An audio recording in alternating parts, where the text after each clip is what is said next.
ಪಾವನ ಊರಿದು ನಾರಾವಿಯು ಈ ನೆಲದ ನಿಜ ದೇವ ಗ್ರಹರಾಜನು ಸರ್ವಾರ್ಥ ಸಿದ್ಧಿಯು ಫಲವಾಗಲು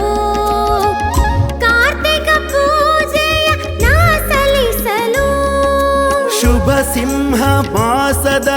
ಸಂಕ್ರಾಂತಿಯು ಶ್ರೀದಿನಪ್ಪ ಸೂರ್ಯಂಗೆ ಬಹು ಇಷ್ಟವು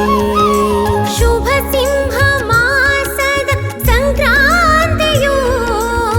ಶ್ರೀದಿನಪ್ಪ ಸೂರ್ಯಂಗೆ ಬಹು ಇಷ್ಟವು ಆ ದಿನದ ಸಂಕ್ರಾಂತಿ ಸೌಭಾಗ್ಯವು